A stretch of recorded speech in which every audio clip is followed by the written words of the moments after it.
sound check, you can hear me well, right? Perfect. I can hear you. So for context, I worked with the Oystein when we signed them like 3.5 years ago.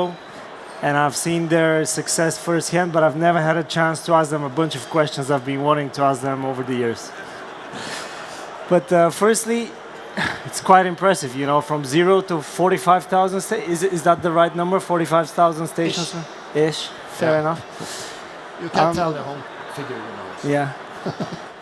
So yeah, as I said, there's a few things I wanted to ask you. The first one I wanted to be a bit more personal, but you've achieved a lot of success already in this industry, and that was kind of predictable from the very start because we saw your ambition, we saw the sort of architecture you want to build and the scale you were thinking with.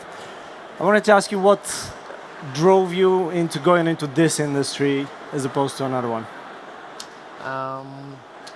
As I worked in adjacent areas, billing, telecom, IoT, it was a natural transition. It was an interesting area, and I saw that all my tech knowledge, whatever, competence could be used in that area. So when I got the offer to be an early participant, there only existed one word, and that was yes, let's go. I can imagine quite a few of the systems are similar, so that makes sense. All right, so the first thing I wanted to understand a bit, the most important thing I've seen in your sort of journey so far, I think, other than thinking about scale and profitability in systems, I think you guys also have been extremely successful in funding and making sure that you build the right offering in front of sort of funding institutions. What is the secret sauce? What do you know that the others don't know? I can tell you that. No, I can't. Yeah. Now, one of the fundamentals we saw for the fundraising is that the companies we talked with were really impressed with our technology stack or the selection we done. It's not that we didn't want to make everything our own.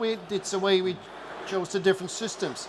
That our IP is more like how we use the system and combine it together.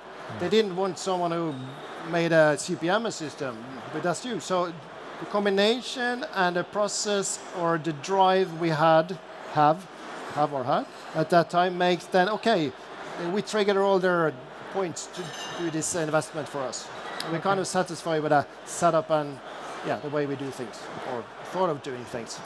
That makes sense. We quite often see companies that aim to be a charge point operator but focus into activities that are not their core business, like developing software, creating a product. So that makes total sense. And connected to that, because you've also achieved amazing scale. Like 4 years ago, I think it was, you just started out, and now it's like tens of thousands of charges, 45,000.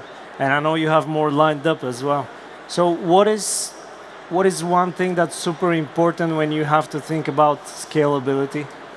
Yeah, addressed a little bit during the presentation, that is have as few systems as possible and use them fully out.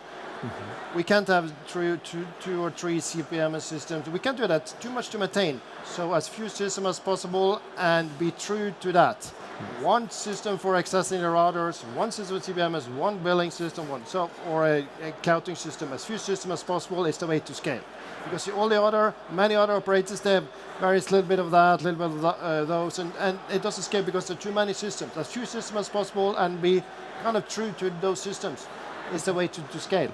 Yeah. Okay, well, that makes sense. I guess you automate more of the processes and you avoid people having to know where to log in and what to do and so on. Yeah, that makes perfect sense.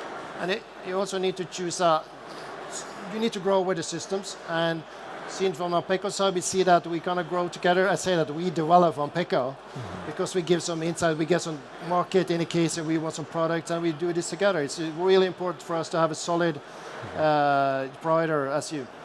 Okay. Not going to take credit for my colleague's work, but thank you for the nice words. So obviously to reach that level, I think it's about scalability, but also about profitability. It doesn't matter that you're big if you're not profitable or you're not on the way to profitability at least. So what do you think drives profitability in your sense? What are the key success factors when it comes to technology? Because you're the CTO of the company. Yeah. As I said a little bit, in the beginning, we choose a few charger vendors, which we know and can control in a way that we're able to say that, okay, we want this and that because of that, okay, they'll do it, and fix it, so we're able to put it into our mainstream production. That is important. We also see that we have full control over the whole value chain with a payment operator with no hidden costs. We have direct control. So with a system like AMPECO, we're able to use the direct payment PSPs, payment service provider, inside the system and control that factor all the way. And also, again, to the profitability, one system has few ways of doing it. It's important to get profitability. Okay. Control the cost as few systems as possible and do operations one. A lot of features in AMPECO, configuration templates, firmware updates, all this automatic makes it really good and efficient and automatic for us. And that really gives us good profitability in the end. Yeah, I suppose the previous things we spoke about, scalability and optimizing operations, automating, all of that results in profitability ultimately. That makes sense. The other question that I think it's, I don't know, let me know if this is too difficult, too private, but I always like to ask, how do you want to differentiate on this market? So how do you differentiate already on this market?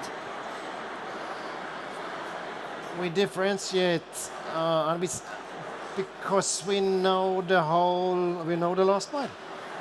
We know everything. We know from the whole process from A to C. Mm-hmm. That's how we differentiate, because we know everything. So we are sparring partners with the vendors and other systems players because we know what the whole stack. We're the one they come to us.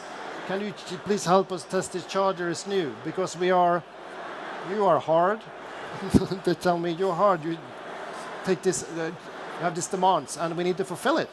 So that's one thing we can distinguish. We're hard, and when we're in them, we know the whole shebang, the value chain. There's a lot of other business. We are now doing some bus depot charging, which kind of came out coincidentally, because we know the stack, we know the protocol, we know the systems, we know DLM, we know how that really works. So we're able to help in that region. So it's kind of a broadness and the way we think, not creating system, but using system that makes us a partner to go forward with. Yeah. Okay.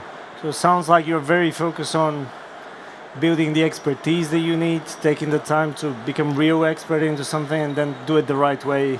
We learned that the hard way. We thought in the beginning that, agnostic, charger, backend system, let's go. But we saw that after some time, we needed to learn much more than that. And not only one person, a lot of people in the company need to learn that and make sure that they understand that every day. That seeing one, as few systems as possible, not a special one, but single system, as few systems as possible, really important. Okay, so to my question about differentiating, I suppose what you mean is you aim to build deep expertise in each one of those areas. I think, it's probably it. Fair. Right, so what is, I know it's always exciting around you, so what is the thing that's most exciting coming up for you later this year or next year? What are you excited about personally? Well, one of the things is that customer support, automation, AI agents, making sure that the end user process support is as good as it, or better than it is today. There's always some problems with, chargers not working and the apps not working, not only because of the apps, but the communication, everything. So that journey to be more proficient with support, utilize AI, is really important for us. And also expanding into make sure the fleet strategy comes through, depot charging. So it's kind of the big mix, and being along in this ecospace with you and other, CPOs and MSPs in the world. So it's important for us. Sounds like you have a lot going on. I have a lot going on. I wish you success. You've been great so far in meeting those targets. Cool. I think that's what I wanted to ask Øystein. Maybe now let's give someone else a chance. So thank you both for a deep dive into multi-market scaling. The lessons about maintaining customer focus while managing operation complexity apply across definitely across many different business models in our industry. So again, thank you very much both for having us on the stage today. And let's applaud both of them. Thank you.